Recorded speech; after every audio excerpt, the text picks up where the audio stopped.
Je voudrais dire ici qu'il y a, et c'est triste de le dire, il y a comme une absence ou un désir volontaire de l'Église, des frères, des chrétiens, à ne pas totalement s'occuper des problèmes existentiels que les frères ou les sœurs peuvent traverser. La Bible dit que Jésus enseignait. Mais Jésus, à un moment, s'est rendu compte que la foule était avec lui depuis 3 jours. Et que la foule n'avait rien mangé. Il s'est rendu compte de ça.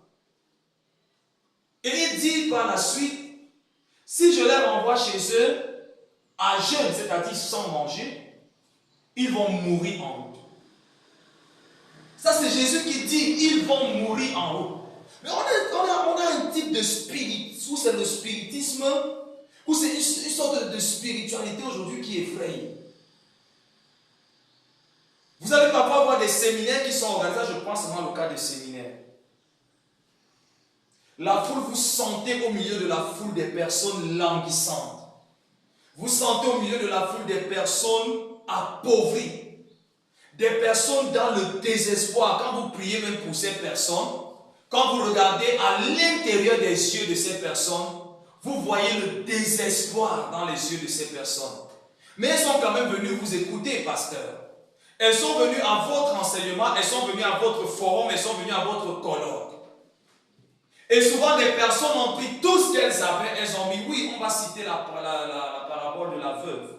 On va dire qu'une veuve est venue, elle a donné 2 pièces, c'est tout ce qu'elle avait et elle a été bénie. Et je suis désolé parce que c'est ce pan de la chose que beaucoup de pasteurs ont pris aujourd'hui. Pour dire, en fait, les chrétiens qui viennent ont l'obligation de venir donner afin de recevoir la bénédiction.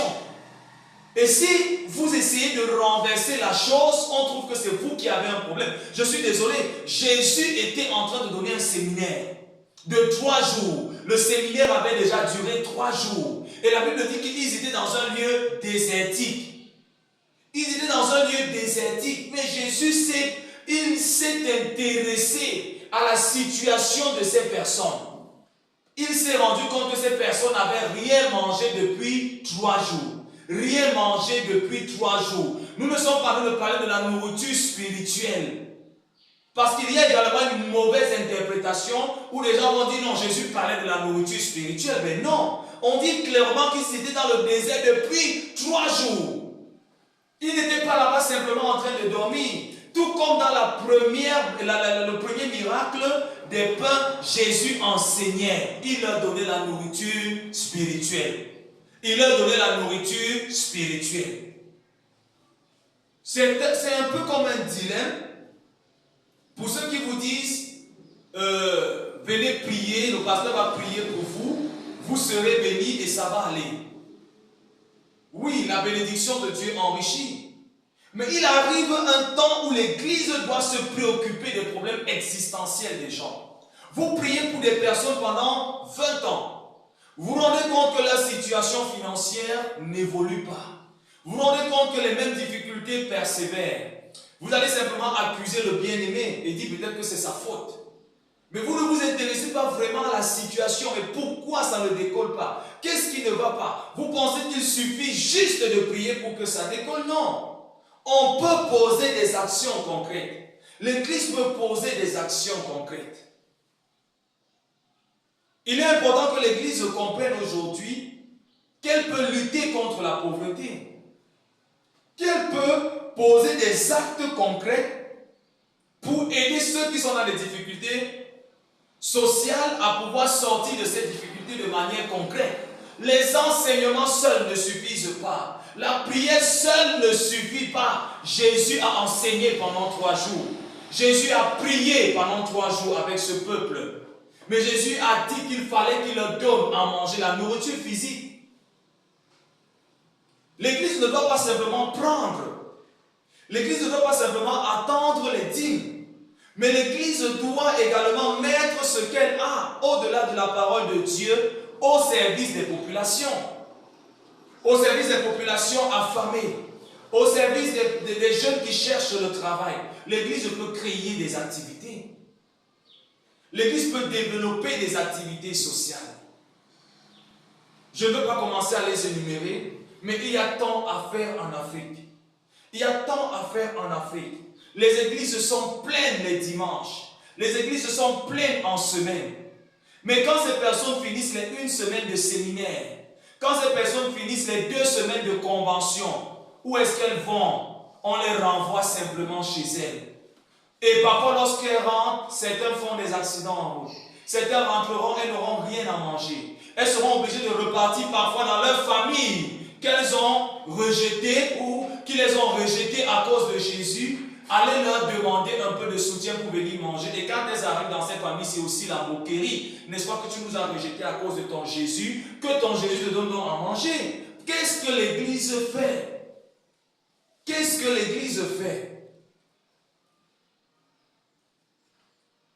Je dis toujours une histoire qui m'a marqué quand j'étais dans une certaine grande église conventionnelle du Cameroun pendant près de 15 années et qu'on a eu une situation de la crise qui avait commencé au niveau de Bamenda et de Bouya et que dans ma communauté, on avait une bonne partie des fidèles qui étaient dans la zone de Tombel, mais qui priaient avec nous, qui étaient dans les prières matinales, qui faisaient des offrandes de construction, qui donnaient les dîmes, qui payaient tout ce que l'église leur demandait d'offrir.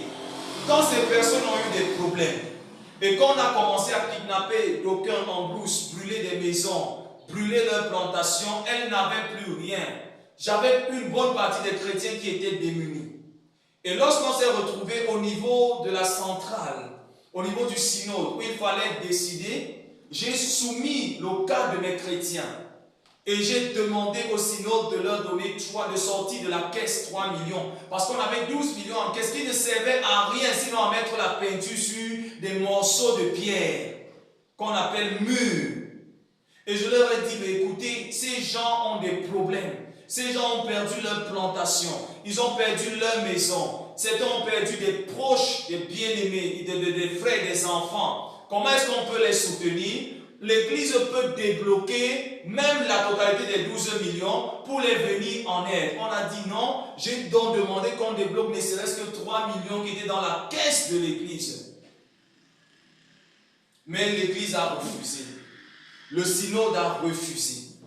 Et quand le synode a refusé, le synode a dit ce n'est pas le rôle de l'église. Et je leur ai demandé, mais le rôle de l'église c'est quoi? Le rôle de l'église, c'est quoi? Je pense que nous sommes en train d'échouer quelque part. Souvenez-vous d'Ésaïe. Quand Dieu dit qu'il en a marre des offrandes de son peuple, c'est vrai qu'il dit que leurs mains sont souillées de sang.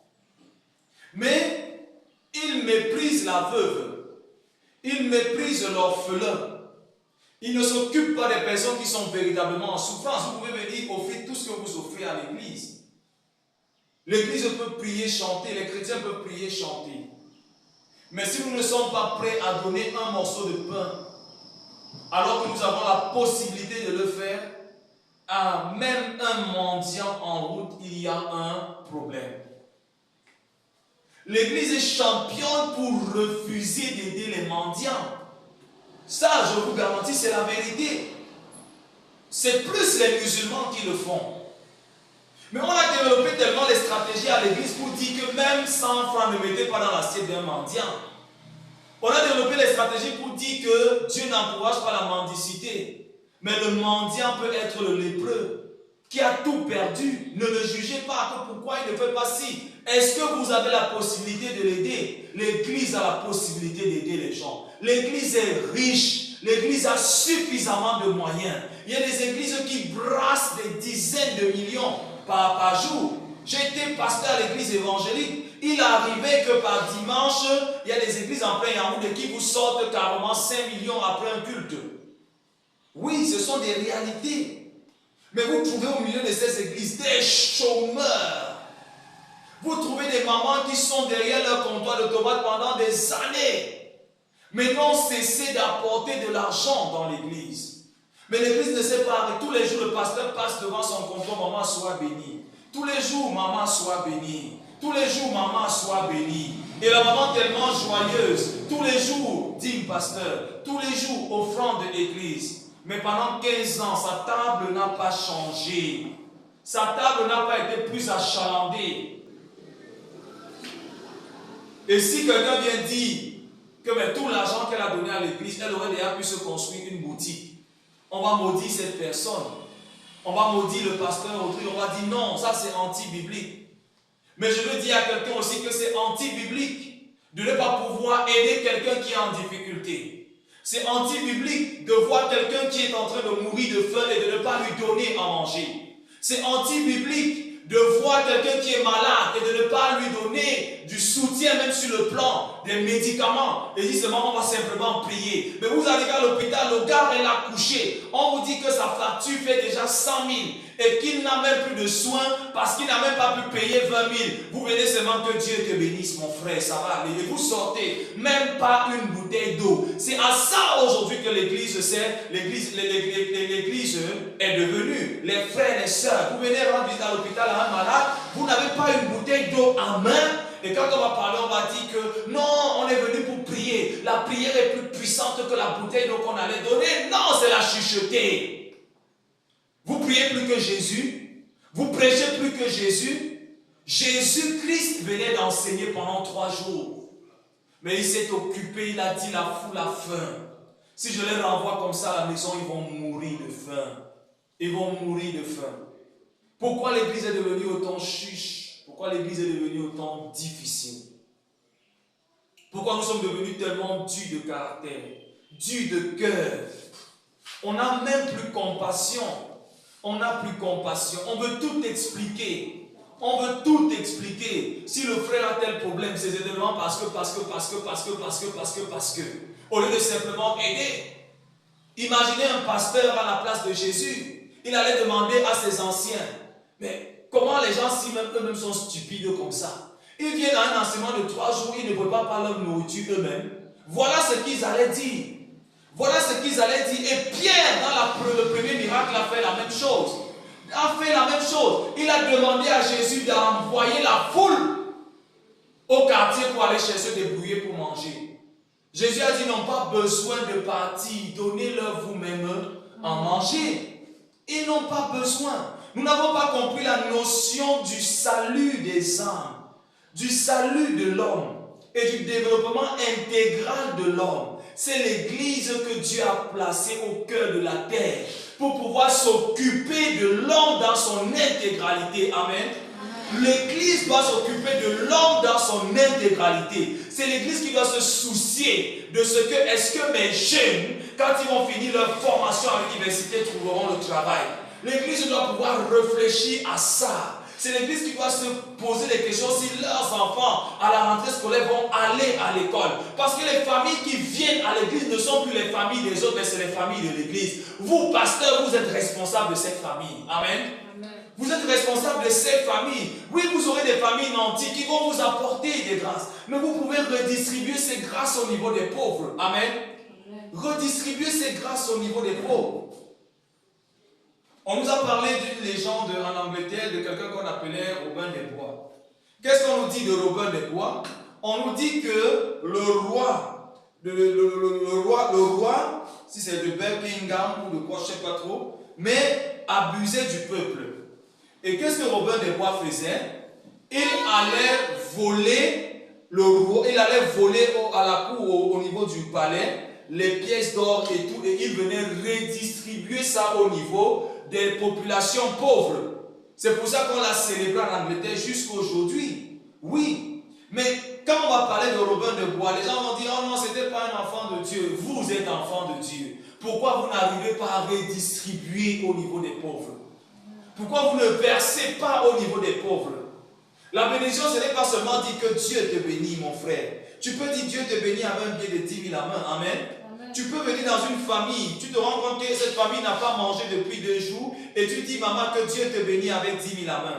On entre dans une maison qui n'a pas mangé depuis 2 jours, on dit seulement Dieu te bénit, on ressort comme ça. Non, il y a un problème. Il y a un problème. Il y a un problème. On a des choses à corriger. On a des choses à arranger aujourd'hui au niveau de l'église. Les églises sont riches. Les pasteurs ont sérieusement de l'argent, des voitures, etc. Je n'ai rien contre ça. La Bible dit d'amener de l'or, des trésors dans sa maison. La Bible demande de le faire. Un bon chrétien qui va à l'église, sait qu'il a sa dîme, il a ses offrandes qu'il doit faire. Mais une bonne église aussi. C'est une église qui peut s'arrêter après avoir enseigné. C'est une église qui peut s'arrêter après avoir prié et se rendre compte que ces chrétiens ont des problèmes sérieux. Ils peuvent se rendre compte que dans ma paroisse ici, il y a des enfants qui risquent de ne pas aller à l'école. Qu'il y a des enfants dont les parents sont incapables de payer la pension. Ne renvoyez toujours pas la faute sur les parents. Dis non, si les enfants ne vont pas à l'école, c'est la faute des parents. C'est parce qu'ils sont paresseux, c'est parce qu'ils ont ceci. Je vous dis, il y a des situations terribles. Il y a des situations terribles. Aujourd'hui, dans la situation que nous vivons en Afrique, c'est très compliqué. Ou même lorsque les gens travaillent, vous voyez qu'on les paye en deçà du SMIC. Le Cameroun est l'un des pays les plus pauvres en termes de SMIC. Et vous imaginez des gens qui travaillent du matin au soir et qui parfois à la fin du mois ne peuvent finir qu'avec 30 000, malgré tout ce qu'ils ont produit comme effort. Ne les jugez pas vite. On juge trop vite les gens au Cameroun. Dès que quelqu'un a une difficulté financière, c'est sa faute automatiquement. Dès que quelqu'un a un blocage, c'est sa faute automatiquement. Parce qu'on veut se dédouaner. On ne veut pas accompagner les gens. On ne veut pas les aider financièrement. On ne veut pas. C'est pour ça qu'on accuse toujours tous ceux qui sont dans les difficultés d'être à l'origine de leurs difficultés. C'est la stratégie en Afrique. Vous pensez qu'aux États-Unis, il n'y a pas des gens qui sont en difficulté? Vous n'avez pas encore vu des sans-abri aux États-Unis qui vous dit du jour au lendemain, ils ont tout perdu, pas parce qu'ils ont mal géré, pas parce qu'il y a des gens qui sont dans des situations extrêmes, pas parce qu'ils n'ont pas travaillé. Il y a des gens, vous imaginez une matinée, quelqu'un qui a mis sa plantation et qui sait que cette plantation va payer l'école de ses enfants, et arrive une matinée, trouve que toute la plantation a brûlé, ou même ça n'a même pas produit du tout. Ça n'a même pas produit du tout. Mais un bon fidèle qui cotise bien à l'église, je peux toujours vous cotiser. Il va maintenant voir le pasteur pour dire, papa, comme vous voyez, ça ne va pas. J'ai mes 2 enfants là, ils ne veulent pas aller à l'école. Et le pasteur lui demande, vous voulez qu'il fasse quoi maintenant? C'est la question qui est posée, vous voulez qu'il fasse quoi maintenant? Mon frère, prie, Dieu va t'aider. Mon frère, prie, Dieu va t'aider. Voilà comment aujourd'hui l'église répond. Voilà comment aujourd'hui les frères et les sœurs nous répondons. Rapidement. Jésus s'est arrêté. Il a dit, cette foule est là depuis 3 jours. Elle n'a rien mangé depuis 3 jours. Et si je laisse cette foule rentrer au quartier comme ça, elle va mourir en route. Venez les gars, donnons-leur à manger. Donnons-leur à manger. Il n'a pas cherché à poser les questions. Toi, pourquoi tu es venu comme ça? Toi, pourquoi tu es venu comme ça? Toi, pourquoi tu es venu comme ça? C'est nous qui déplaçons les foules. C'est nous qui amenons les familles à suivre Jésus au péril de leur vie, au péril de leur famille. D'aucuns se séparent totalement de leur famille, parce que c'est aussi ça le choix de Jésus. Et non que pour famille l'église. Et non que pour famille l'église. Est-ce que quelqu'un écoute ça? Il y a des gens qui sont assis là, qui n'ont plus que pour famille l'église. Leur plan A, B, C, D, W, c'est seulement l'église. Et quand ces personnes ont des problèmes, vous leur demandez si elles n'ont pas de famille. C'est quand les problèmes arrivent, qu'on oublie qu'on a prêché les messages, que celui qui vient après Jésus sera persécuté, qu'il soit prêt même à accepter la séparation avec sa famille. On oublie qu'on a prêché ce genre de message. Et quand ces personnes commencent à avoir des problèmes, c'est là où on se rappelle que ces personnes ont des familles. Et qu'on leur demande, est-ce que tu n'as pas un membre de ta famille qui peut t'aider? Je pense que l'Église a mieux à faire. Je pense que Dieu nous a donné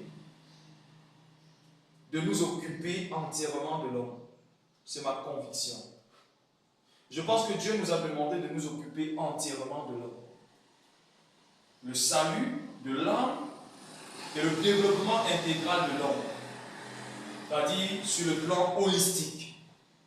L'Église peut être une source de ravitaillement. L'Église peut être une source de production financière. L'Église peut sauver un pays de la famine. Dieu n'a-t-il pas utilisé Joseph pour sauver l'Égypte les pays alentours et sa famille de la famille, est-ce que Dieu ne l'a pas fait? Pourquoi il n'a pas dit Joseph, non, ça ne te préoccupe pas, moi je suis le Dieu qui fait descendre la nourriture du ciel. Ça c'est la nourriture des hommes. Non, quitte sur ça, toi, ne t'occupe pas de ça. Laisse-les là-bas, quand la famille va venir, moi je vais vous nourrir avec la nourriture du ciel. On a des églises en Afrique qui ne se préoccupent pas de la situation sociale de leur pays. On dit même qu'il y a une insuffisance alimentaire au nord. Ça ne leur dit rien. On dit qu'il y a une insuffisance alimentaire dans tel pays. Ça ne leur dit rien. On dit à Gawaboula, il y a les réfugiés centrafricains qui sont arrivés là. Ils n'ont rien à manger, même pas la bouillie. Ça ne leur dit rien. Et puis quand le Rotary Club ou le Lions Club va descendre pour faire des offrandes, pour leur donner les sacs de riz et tout, on va sortir. Le Rotary Club, ce sont les Rosicruciens, ce sont les francs-maçons. Oh, ils font ça pour captiver les âmes des gens. Mais nous avons le devoir d'aller faire ça pour captiver les âmes pour Jésus. Amen. C'est là-bas que Dieu nous attendait, mais on a laissé. Et le diable a pris la place. Pourquoi le Rotary Club est plein dans les hôpitaux à faire les dons? Est-ce que l'église est incapable de faire ça? Est-ce que vous savez qu'à l'hôpital, lorsque quelqu'un est malade, elle est plus attentive à la parole de Dieu? Quand une personne est malade, elle est plus attentive à la parole de Dieu. Même seulement le savon. Même seulement, on a eu des cas terribles à l'hôpital où des pasteurs sont arrivés, ils n'ont même pas mis pied dans la salle pour voir le malade. Même un morceau de savon, ces pasteurs n'ont pas apporté. Ils venaient seulement voir le père pour savoir comment l'enfant va. Et après, dès que le père a dit, ah, ça ne va pas, le pasteur a tourné ses pieds, il est parti. Mais quand on va trouver le Rotary Club, on va se plaindre. Est-ce que quelqu'un a empêché à l'église de venir s'occuper des malades à l'hôpital? Est-ce que quelqu'un a empêché à l'église de construire des écoles, de créer des emplois, de donner le travail à ces jeunes? Est-ce que quelqu'un a empêché à l'église de développer sa nation, de développer son pays? Le message est bien pour la vie, mais le message ne suffit pas. Jésus a donné le message, mais il a dit que la foule n'avait rien mangé depuis 3 jours. Je prie ce matin afin que nous puissions véritablement comprendre cela. Nous devons comprendre que l'Église a une responsabilité sociale dans la nation. Les chrétiens ont une responsabilité sociale dans la nation où Dieu les a placés. Cette responsabilité sociale voudrait que l'Église réfléchisse à la manière dont elle peut contribuer à la lutte contre la pauvreté, à la lutte contre le chômage, à la lutte contre les maladies endémiques. L'Église peut réfléchir par rapport à ça. L'Église peut organiser des colloques de réflexion sur l'entrepreneuriat. L'Église doit pouvoir le faire. L'Église doit pouvoir financer des structures. L'Église doit pouvoir aider les gens qui sont en difficulté. L'Église est là pour ça. L'Église est là pour ça. Arrêtons de nous cacher derrière la parole et dire que notre travail c'est seulement prêcher la parole. Non. Jésus a prêché la parole, mais il a donné à manger à la foule. Il a eu de la compassion. Il a eu de la compassion parce que la foule était là depuis 3 jours et n'avait rien à manger. Frère, n'entre pas dans la maison d'une maman. Comme ça, on nous a enseigné que lorsqu'on partait rendre visite, on avait toujours quelque chose dans la poche à laisser. Les choses ont changé, c'est terrible. Hein? Là, à une époque, là, quand je voyais des gens rendre visite, ils ne partaient jamais de la maison sans faire un geste de bénédiction. Quelqu'un nous a dit aux États-Unis, quand quelqu'un dit « sois béni » en te saluant, il a toujours quelque chose qu'il a mis sous sa main. Sortons de la chucheterie. Sortons de l'égocentrisme. Devenons humains. Ayons le cœur de Dieu, qui est un cœur toujours rempli de compassion, pour voir la souffrance des gens autour de nous, pour voir les difficultés des gens autour de nous, afin de pouvoir les venir en aide. C'est à ça qu'on reconnaîtra que nous sommes des enfants de Dieu. Ce n'est pas juste en prêchant la parole, en disant que nous sommes nés de nouveau. Jésus dira au dernier jour, j'étais malade, tu m'as guéri. J'étais en prison, tu m'as rendu visite. J'étais nu, tu m'as donné des habits. J'avais faim, tu m'as donné à manger. Dans tout cela, il n'est pas écrit quelque part, j'avais faim, tu as prié pour moi. J'étais malade, tu as prié pour moi. J'étais en prison, tu as prié pour moi. J'étais nu, tu as prié pour moi. Non, c'est que j'étais nu, tu m'as donné des habits. J'avais faim, tu m'as donné à manger. J'étais malade, tu m'as soigné. J'étais en prison, tu m'as rendu visite. Oui, les œuvres concrètes. Les œuvres concrètes. Vous avez des pasteurs qui, même quand leurs chrétiens sont en prison, n'ont jamais mis pied. Ils n'ont jamais mis pied. Ils disent, non, organisons seulement la prière, organisons la prière, organisons la prière. Mais ils n'aiment jamais aller comme ça. Quand il dit même faisons une quête pour lui, il envoie les anciens d'église. Lui ne met jamais pied. Les actes concrets. La foi sans les actes. La foi sans les œuvres. Oui, bien-aimé, donner à manger à quelqu'un, c'est une œuvre spirituelle. Amen. Amen. Donner à manger à quelqu'un, c'est aussi une œuvre spirituelle. Habiller quelqu'un qui est nu, c'est une œuvre spirituelle. Ne pensez pas que l'œuvre spirituelle, c'est simplement prêcher, prier, chanter. C'est ce que vous appelez œuvre spirituelle. Non. Mettez à l'intérieur tout cela. Mettez à l'intérieur tout cela. Que l'église ne reste plus statique.